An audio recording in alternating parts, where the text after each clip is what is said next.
think we'll just give it a couple more minutes for everyone to come in.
I think we can start, yes. I'm very pleased to be hosting this panel today. As many of you are aware, there are a lot of things going on in the world, and yesterday was certainly a big day in terms of announcements about diversity, equity and inclusion. I'm hoping that today we can come out of this panel with real things that we can all do. We're very lucky today. We have the people who can make a difference. We have recruitment, we have government, we have private financing, and we have the World Bank all represented here. And I'm hoping what we are able to do after this is walk away and be able to make a difference to gender parity. To my left is Michael Eisner. He is one of the most exclusive recruiters in the world, I'd like to say. Catherine Garrett-Cox is from the Gulf International Bank. Lutfi Siddiqui is a special envoy to Bangladesh. And we also have Anna Bere, who is here from the World Bank. I want to start with Anna. So let's frame one of the most interesting bullet points I saw in preparing was that this should be framed about growth, that somehow gender parity could unlock up to 20% increases in GDP. So tell us a little bit about your work on that. Sure. Well, good afternoon, everybody. Great to be with you. And also, I know that we have an online audience, and it's very nice to also meet you. So wonderful to be with you.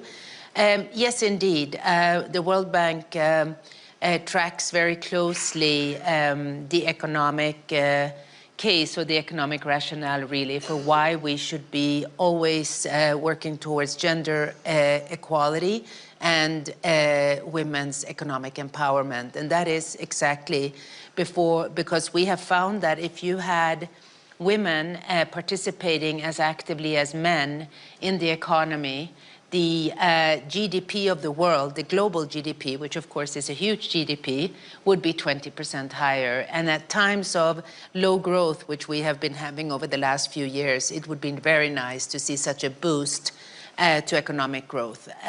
So that's one very compelling number that I like to use. Another a piece of evidence that we have from the research and work that we do is that we have tracked when women have income and manage income in households, the decision-making around spending of that income can be quite different. So women tend to spend on health and education. They tend to make decisions about food and nutrition. And we have also done studies that show that women invest in sustainable solutions, which also help on the broader sustainable development frontier. So this is why we believe that this is not only the right thing to do, it is the economic and business smart thing to do. Okay, so let's test that thesis. Over to you, Lotve, first. Do you believe that? Can you see economic growth being unleashed if we were to see gender parity in the government in the country that you're advising right now?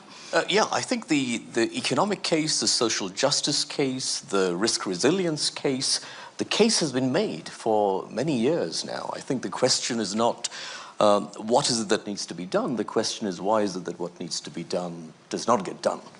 And when I look at this year's the WEF report, particularly if you look at the South Asia breakdown of that, the region, the first observation, Bangladesh does very well for the region, even though it's dropped some points in recent years. It seems to top the region. But as a region, South Asia has nothing to write home about, particularly on one important aspect of it, which is the region seems to have done very well in the precondition to participation, which is healthcare and education. From a very low base, it seems to have done very well in getting that coverage done, I'm sure with assistance from the World Bank and others. So if that's 90%, then the actual participation is 60%. So what's going on? Why are women who are now healthy and educated still not getting into the workspace? And that is, I think, where we need to focus on. Less than half are actively participating in the workforce. And I think there are at least three dimensions on which this needs to be tackled. One is at the level of laws and policy. Two, it's at the level of socio-cultural attitudes and gender roles. And three, if we do get them in the workplace, what happens in the microstructure of an organization? This is the behavioral, the conduct, the unconscious bias, the discrimination that occurs knowingly or unknowingly, where I think a lot of work also needs to happen. So in the arena of laws, for example, I mean, I don't know if people know when is it that women could vote in Switzerland? When? Not that long ago. Not that long ago. You know, it's fairly recent at the federal level. But if you look at Bangladesh, and I look at the list of laws, most of them initially were on the defensive side. It wasn't about closing gender parity, it was about let's not make it any worse. So the 2000 Act, Prevention of Oppression Against Women and Children Act, Domestic Violence Prevention Act, Child Marriage Restraint Act, Human Trafficking Act of 2012, the Prevention of Acid Throwing Act, Dowry Prohibition Act. These are all, none of these is going to actually improve the parity conditions. They're just getting us to not get any worse. And then you need laws that empower. So laws that allow for subsidies for education, health, and all of those things. The second factor I mentioned, which was about socioeconomic cultural norms, and this is not just at the gender level. When I look at the government that I'm now part of, the civil service, what is the appraisal process of that? Extremely non-inclusive. It's pretty much your boss decides what your working times will be. If I call you at midnight, you pretty much have to pick up the call. On the other hand, the Bangladesh women's football team are the South Asia champions 2 years in a row. Right. Could I get a round of applause for that? And clearly, when people see that, gender roles, perhaps perceptions can change. And then finally, on the behavioral side, once you get them in the workplace, what can be done? And there's a wonderful center that I'm affiliated with at London School of Economics, where they do a lot of work using behavioral science to make sure that diversity policies are actually effective and not just tokenistic. So I'm going to stop there for now. Well, I mean, it's a great view of the ground when you, in your first statement, you're saying 60% are educated, but they're not going into the workplace. So let's contrast that with the top, the absolute top level of the boardroom. Michael, what's your feeling? Are you feeling pessimistic, optimistic? Are we getting any closer to parity from your perch? Just seen interesting numbers that show wherever we look at gender parity in the world, it's not on par. It's, if I look at Europe, speaking as a German living in Switzerland, see 34%, so let's say a third of the female leaders only in organizations. And this is after we had regulation imposed by lawmakers after years and years of talking that it will work on a voluntary basis because people will acknowledge the value. Personally, and from my education, I'm against regulation or against very tight regulation, but here we all who have seen it and observed it over the last decades must admit only regulation has started to change the dial. And today I think it's an absolute no-brainer that diverse teams, diversity of perspectives add to solve complex questions, lead to better results, translating into better financial output and outcome. And therefore I hope that the economic rationale behind it, not just feeling it's politically correct or something like that, will not turn the dial while we hear disturbing voices. Masculine energy that needs to return to a field where we know masculine energy at work anyhow, the tech industry. And so I would say I'm not pessimistic, but I'm a little bit concerned, and I hope that we won't give up on that path that translates the logic of diverse perspectives to better outcomes. I mean, before we get to the negative voices in all of their and all of their feelings, Catherine, you asked the question, why are we talking about this? Like, why is this still the case? I mean, why is it just not, you walk around here, look at this crowd in this room, why does this have to be this way? So why are we in this situation? I mean, frankly, I think it's quite embarrassing that we're sitting having this conversation in 2025. Thank you for coming to hear this debate. We want to hear your views, and we're obviously delighted that we're joined by so many people online. But actually, you know, you made the point about cognitive diversity, but to answer your sort of initial questions around, is it that we don't know what we can do? Is it that we don't know how to make a difference? Or is it that we don't know why?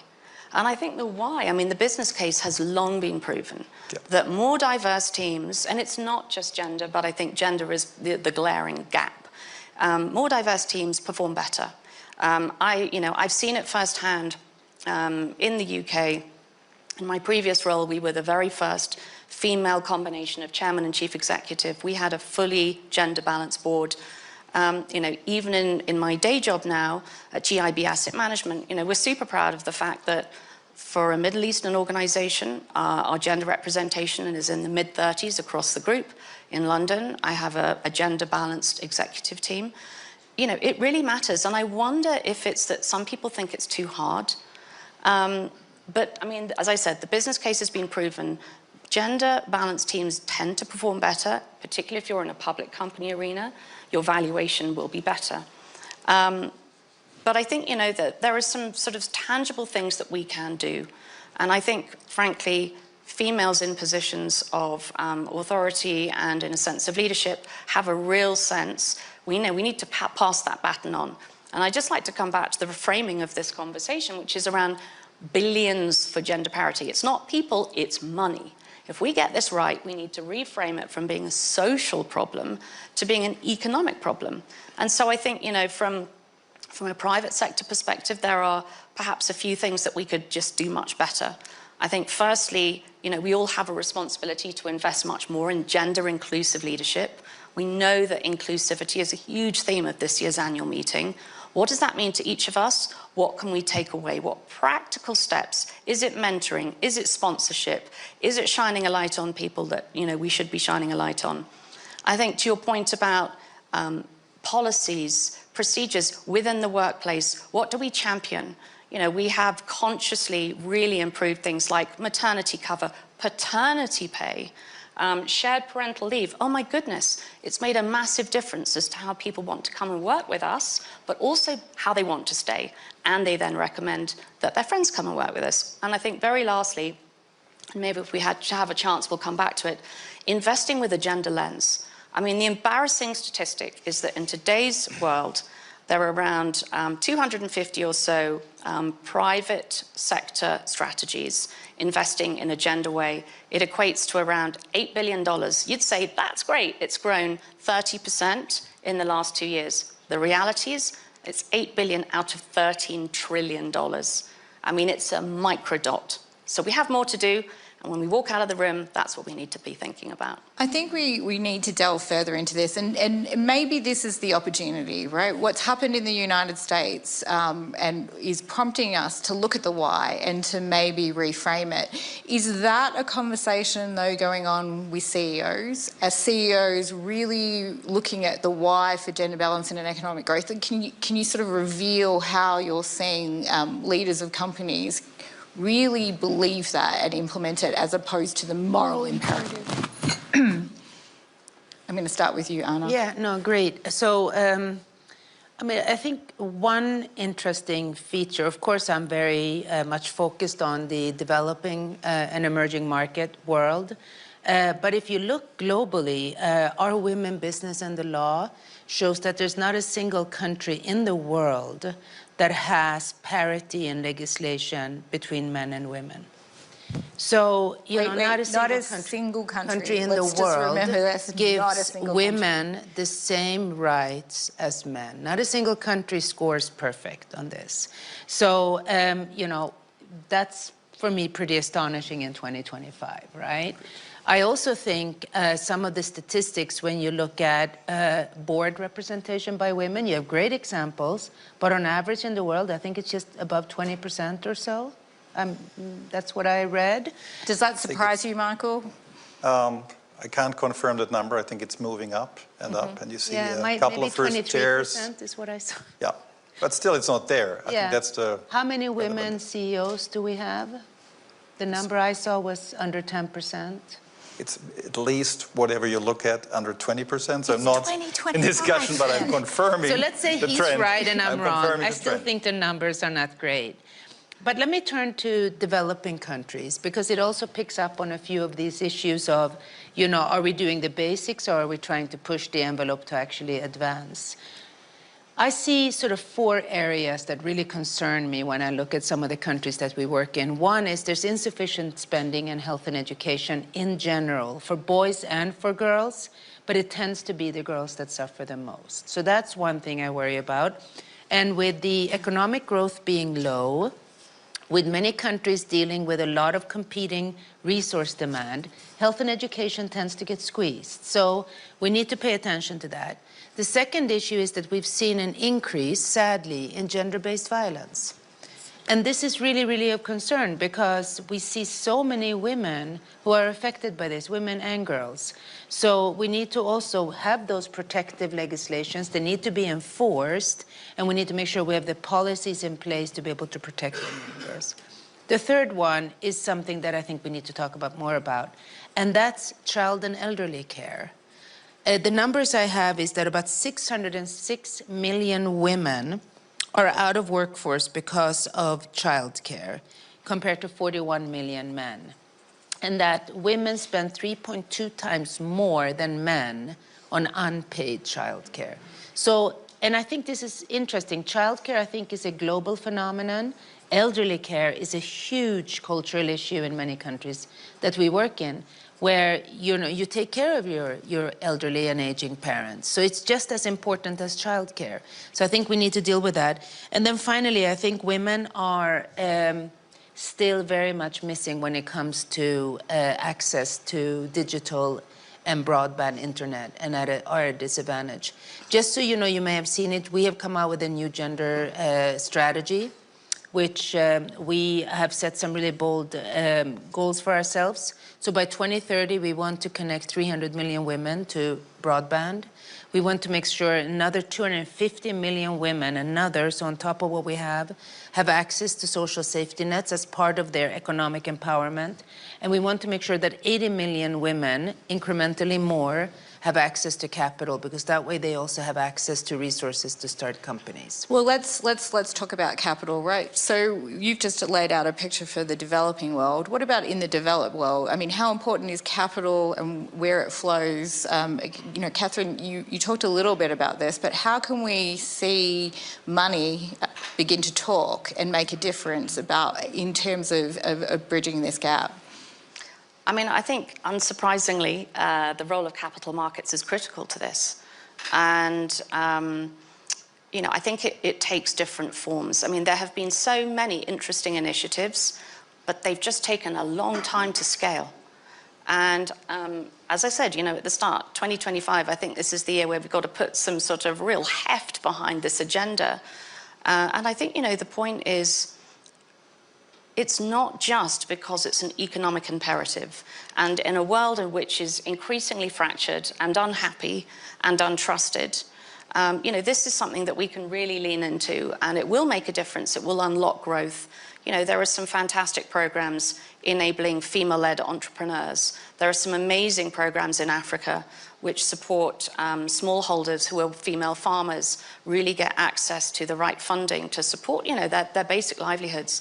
But it's just embarrassing, again, in 2025, that less than about 2% of funding goes to female-led VCs. And everyone comes to me and says, I'm about to launch the first female this and that. And I'm like, wow, this is actually quite scary. So, I think the point is, it's not just for our generation. We're all sitting here trying to make a difference, but it's not just for us. We're about to pass the baton over at some point in our careers onto, a sort of increasingly agitated younger demographic. So we better step up and do something. And for those of us who have daughters, I'm fortunate, gender balance, 2 boys, 2 girls. But, it's about how we create an opportunity that there is a real chance for females to be given their place in the world. And, I get out of bed thinking, I want people around me who can be the best version of themselves. And I think there is such an unlocked talent. If we can just unlock half the world's population, how much better through capital markets, through policies, through regulation. I think if we sit here in a year's time and we've each done something, maybe we won't be sort of starting where we started.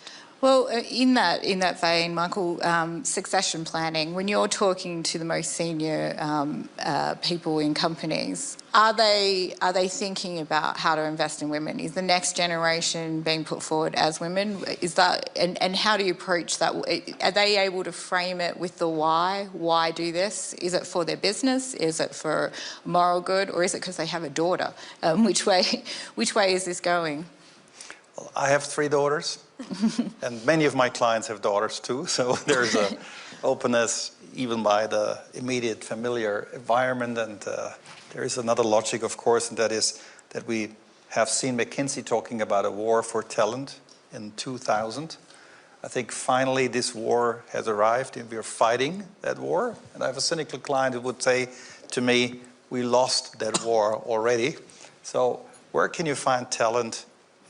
Kind of translates into the logic to look for diverse talent, to look for female leaders where you have not enough of them. And I think there is an economic rationale. There is an imperative even in many, many searches where people would tell us this time it needs to be a female executive, or a commitment of, for example, the HR function and of ours, that we have as many female candidates on a long list as there are male candidates, otherwise you would not be accepted to present the long list. And then, to be fair, comes the moment of reality where you find that in various industries, we just had an encounter this morning with the construction and engineering practice of the WEF, there is of course a disparity also of female talent versus male talent. So also a statistic probability that you find more qualified men than female potential leaders, at least at that stage, which simply translates into another need to foster and to help develop female talent in a number of areas where we got used to the underrepresentation, and we should not accept that. Can I be really annoying, but I just wanted to build on what Michael was saying about how we need to develop female talent, because the scary statistic is that female CEOs typically last 4.5 years less than male CEOs. And you've kind of got to ask yourself, why? And I think the why is that very often, and maybe this is part of sort of what's going on in recruitment, female CEOs are very often injected into tricky situations. I think it's called the glass cliff, right? It's horrific. And somebody thinks that you're the solution and you're flung in the deep end. But there's something really going on about what is it that we're not doing to enable female leaders to succeed. And again, I think that's part of building the pipeline, the role that capital markets can play in really shining a light on this. But it's not just as simple as find the women and put them in. You've then got to wrap a supportive network around them so that they really succeed. And presumably the supported network would grow if the woman is in there in the first place to unlock the growth of the company. I mean, one of the opportunities we really are seeing when you move it away from a moral imperative to it's part of our business, if we do not conduct our business properly, is it becomes ingrained in the business. Is that the same in government though? So look, this conversation is very 2015 to me. We have to look at the second order issues. We're still staying too high up, I think. And one of the problems that I think we need to confront is that there has been elements of tokenism and virtue signaling in the way we've approached this. 2020, on the eve of Davos, I wrote an op-ed over here. The title was, "Why Too Much Virtue Signaling Might Hamper Stakeholder Capitalism." And if you look at, so for example, the percentage of women on boards, which, by the way, I think the 30% club in the UK was a huge achievement without regulations, entirely done voluntarily. Right. Then it went from 30 to 40 to, I don't know what the percentage is right now. And I looked at what is the percentage of women in the C-suite, in the executive. And then I looked at the gap between the board and the exco. You could, in fact, create a virtue signaling index around the world. And the countries with the widest gap are the ones that you could argue they've tried to parachute in people from the top, as opposed to really build an inclusive culture from the bottom. So if you look at Singapore or Thailand and some countries in Asia, they don't have as many women on boards, but you can see a very rapid ascent through the ranks in the executive sessions, the executive rooms, whereas in a place like Canada, it's exactly the other way around. So we need to ponder and really have a think about the extent to which capital markets, some of the ESG scores are very reductionist. They look for a single score. And then within organizations, it becomes adopted by HR and compliance as a compliance issue, and all of a sudden you've defenestrated the manager who could have perhaps taken ownership of something like this. So we really need to look at that second order effect and see what's going on. Coming to Bangladesh and to government now, there is a role for government to signal very clearly that we want the gender lens or inclusion lens to permeate through some of the major processes of government. So for example, I think we and others do, when the budgeting exercise takes place across ministries, there is a horizontal look to see what the gender lens is of that budget. The reforms initiative that the interim government is doing in Bangladesh right now, there's a specific commission that's looking at parliament, constitution, elections. There is one on women's affairs that cuts across horizontally to make sure that the gender lens is represented over there. So you really need several turns of the flywheel at a systemic level. But I think the difference between 2015 and 2025 has to be we've got to get into the weeds and the second order effects. Well, that virtue signalling has already come up in a panel earlier today. The former US ambassador to the UN, Nikki Haley, made it very clear that white men feel like they do not get the jobs that they deserve these days in the United States. And the question really has to be, is the rest of the world going to follow the US this way, or will they go their own way? I mean, are we going to see a sort of split where there is almost a sort of argument about wokeism or virtue signalling happening in the US, but over in the rest of the world we move forward, or are we in danger of losing momentum everywhere else as well? And I want to start with you with that one, Anna. Yes, so I think that's a very interesting question, and I also think this is an interesting observation, that are you building from the ground, which is probably a more sustainable solution to make sure that you're grooming and nurturing, and I do agree that women have a responsibility to help women. There was a time when I think women felt very intimidated to help women when there were so few women, and then it became kind of a very vicious cycle around that.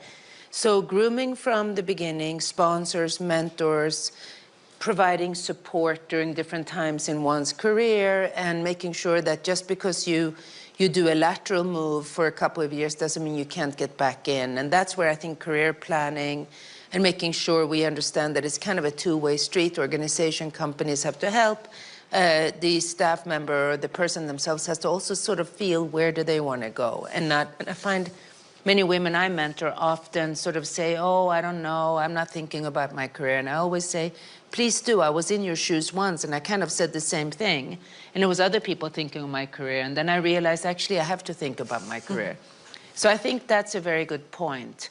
I do think that it is different in different settings, though. The world that I work in has much more fundamental issues, and maybe that's why they feel 2015. Because we are looking at just social norms that are very, very hard to crack and to change. Or we're looking for just such inequality that it's very, very fundamental that we work on those before we can see what we need to see. Under our gender strategy, there's a 6th focus area that we're still working on. And we haven't been able to exactly articulate what it's going to focus and be about. And it's actually to develop female leadership in the developing world. And I think this is very interesting because we're doing a lot of consultations around this and we're getting a lot of really interesting input. But it's clear that there's no one track that you can use. So I think we need to continue to focus on this. We need to always come back to the fact that it's not why, it's the how.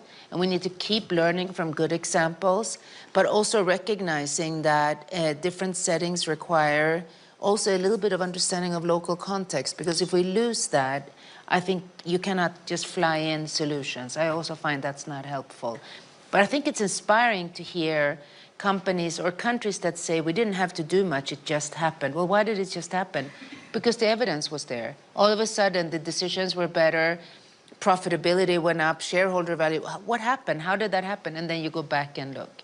So not a very straight answer, except to say, let's learn from each other and let's not abandon this topic. We will have to probably come back to it because it's not going to be fixed overnight. Oh, I look forward to next WEF. We do have time to ask some audience questions, so just an ask from our audience, if you have a question, to please raise your hand, and we can get those in.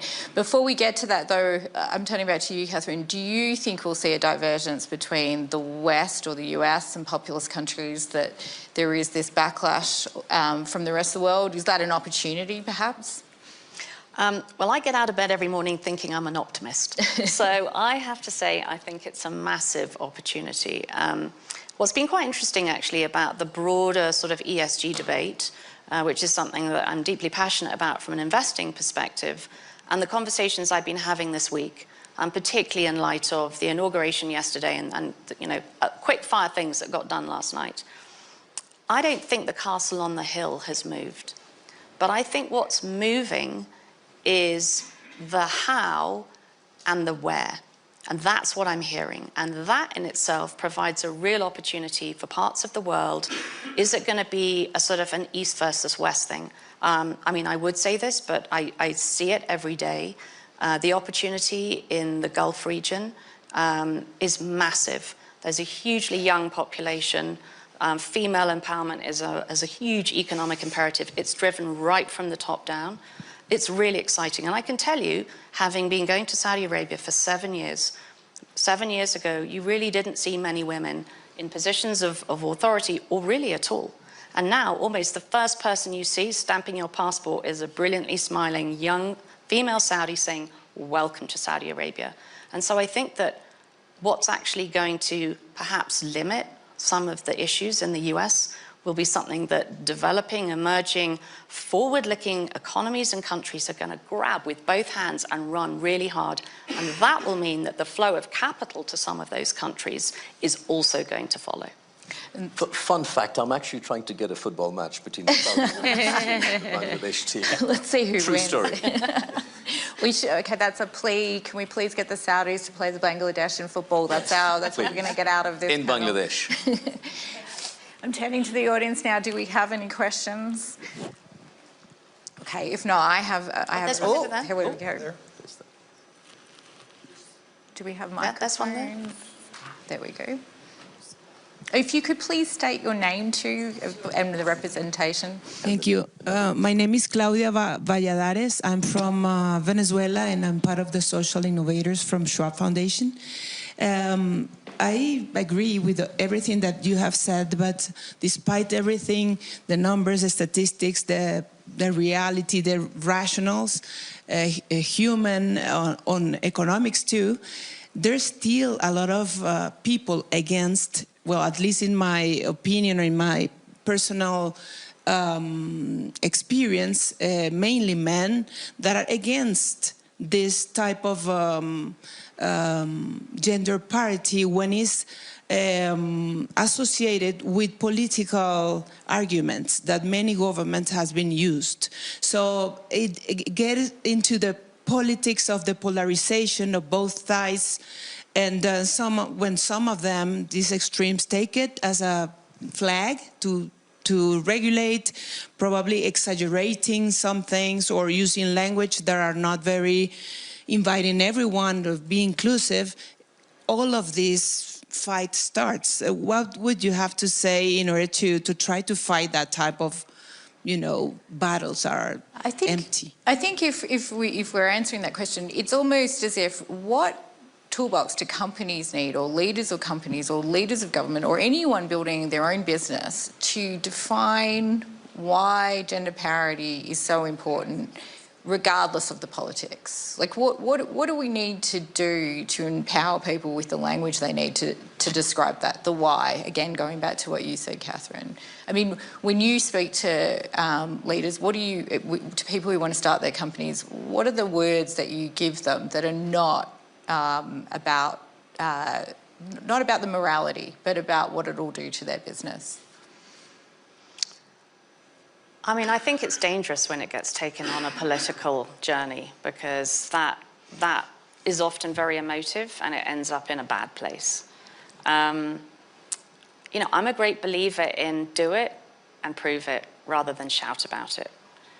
And I think if there was more of that attitude, so just prove it by example and demonstrate that it works. And you can crowd in the best talent. I mean, it is such a magnetic drive of talent into your organization. And I think to your point about, is it the pipeline at the bottom? Is it the sort of drive from the top? You have to have both.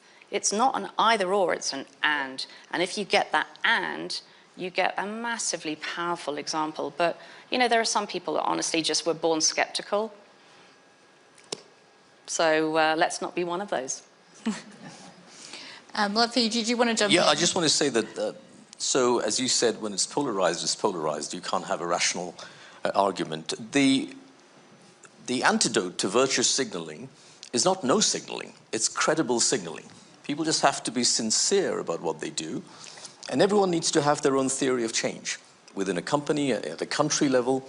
So if people feel that DEI is the wrong way to go, well, what is your alternative theory of change? And maybe we can learn some from that alternative.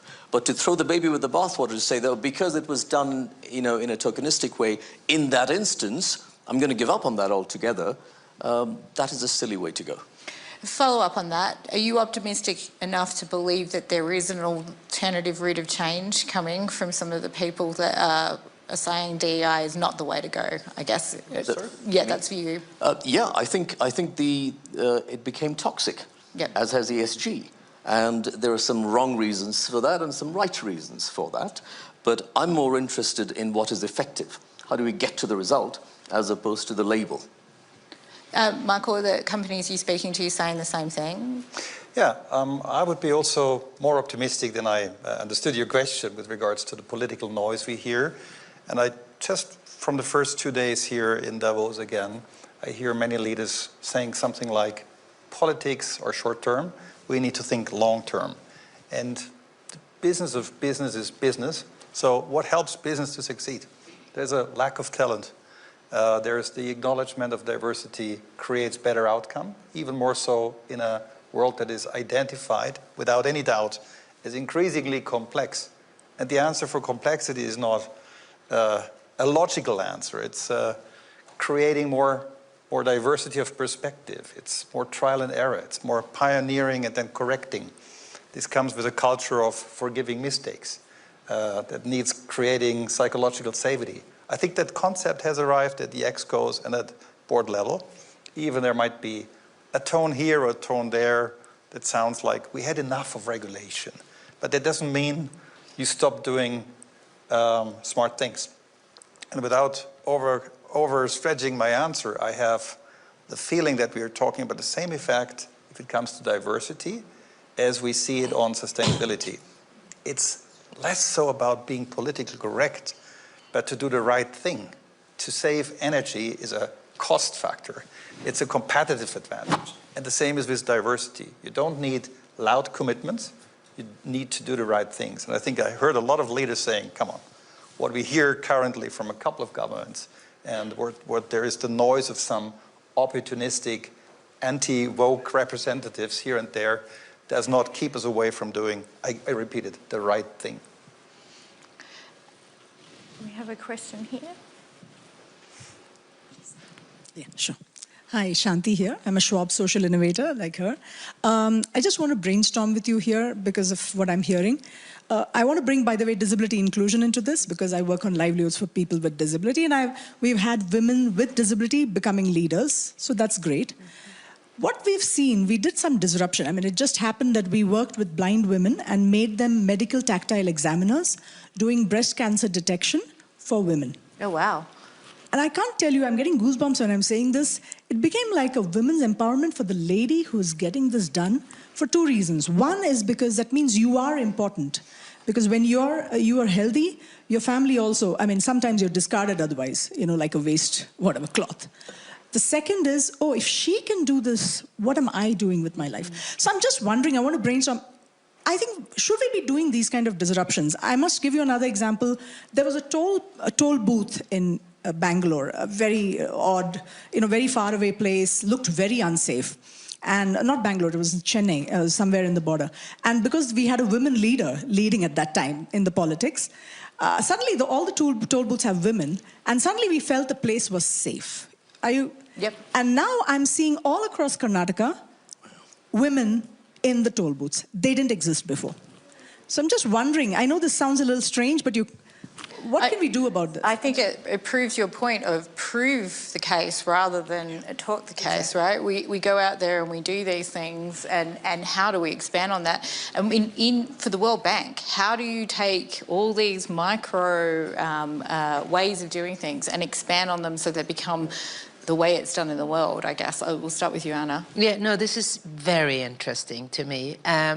And we've also done studies to see, you know, sometimes just simple perception surveys to see, would you go into a market if, and then you describe the situation. And it's amazing how both men and women at almost any age group will have a bias towards, if there's a female guard, I might actually feel more comfortable than not, or if there's stalls with women, you know. So it is very, very interesting. I also like your focus on inclusion more broadly, because I think that's also very important, and that's something that we also see that we need to accommodate for. It's better to build it in from the beginning than to try to adjust and accommodate later on. So I really like that. But I think, you know, it's really on us to think those issues through. For us, we have a mission statement that says end poverty on a livable planet. And it's really broad, but it's really important. And that livable planet, a lot of people think we added livable planet for climate. We did, but we really mean so many more things. It's being able to breathe clean air. That's a livable planet. It's being able to access basic services. That's a livable planet. So this issue of gender equality, inclusion, ensuring that people who have a disability have exactly the same opportunity is really important for us. Otherwise, we can't meet our mission. Now, that may sound a bit idealistic, but that's we are the World Bank Group, and we believe in development and inclusive development for all. So we're going to keep pushing it. I love the examples because I use those very much to also inspire trust and also ambition, frankly. If others can do it, maybe you can do it. And Luffy, you were going to jump in, but I just want to make sure we are trying to say it's not going to be good enough if only white women have top jobs. Only, you know, it's only the Western world. So this inclusion part and making sure that, you know, we can, is that where we're headed to, right? And can we do it, Catherine and Luffy, like, how does inclusion inform making gender parity stronger, I guess, and less likely to attacks? Oh, you go. I wanted to combine it also with a bit of a policy perspective.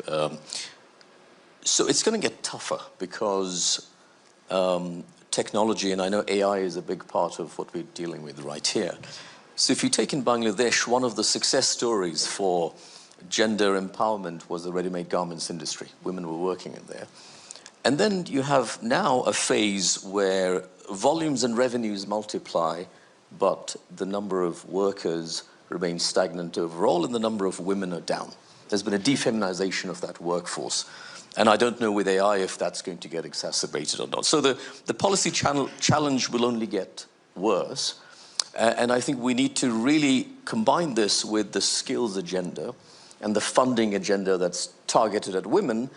And I go back to, for example, the Grameen Bank and the microfinance project that Professor Yunus and others had worked on, which have clearly demonstrated that you get better household financing through women.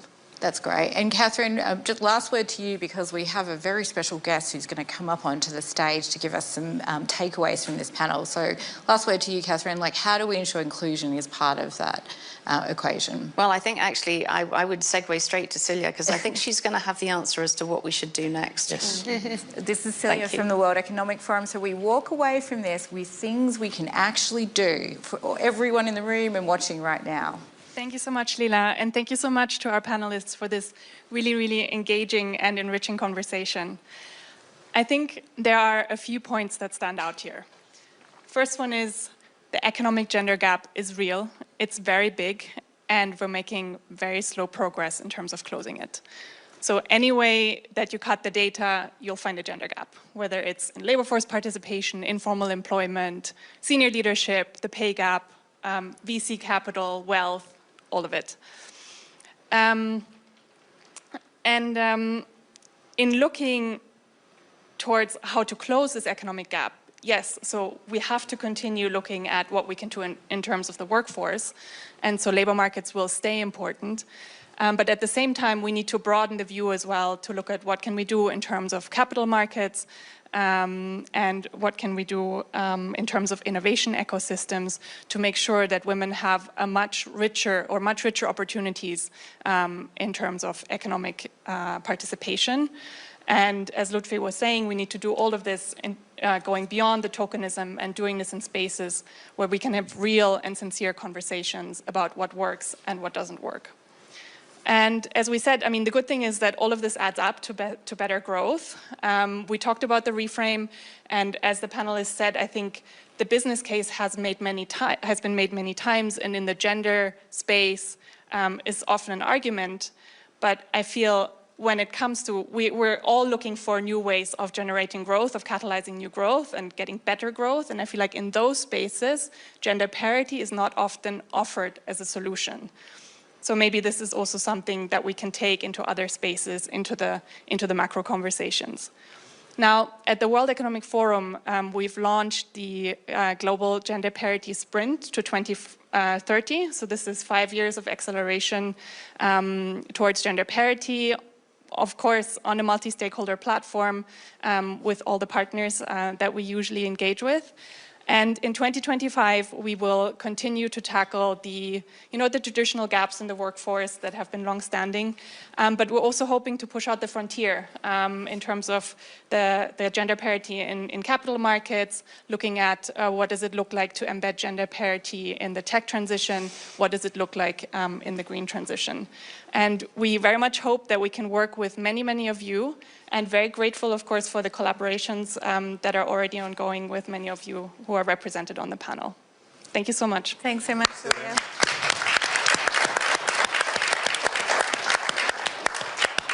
Let's not be back here in 2030 saying, why are we still talking about this? Please not. Thanks so much. Thank you. Thank you. Thank you. Thank you. So I didn't get a chance to ask a question. Thank you very much. Very insightful. SEBA, the Self-Employed Women's Association. We have to go.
life depends on movement. We have seasonal migration.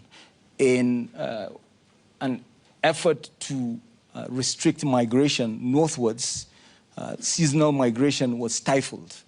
So it became a life and death situation. And then there are certain actors there that are irredentists. They were empowered.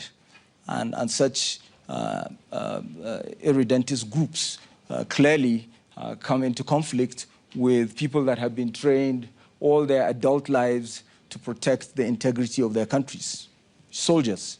So this is part of the reason why we're having to contend with unconstitutional changes of government. So you can see how, and then of course the weapons pouring in from Libya, fighters, then we've got Sudan to contend with, and so it goes. So there's a need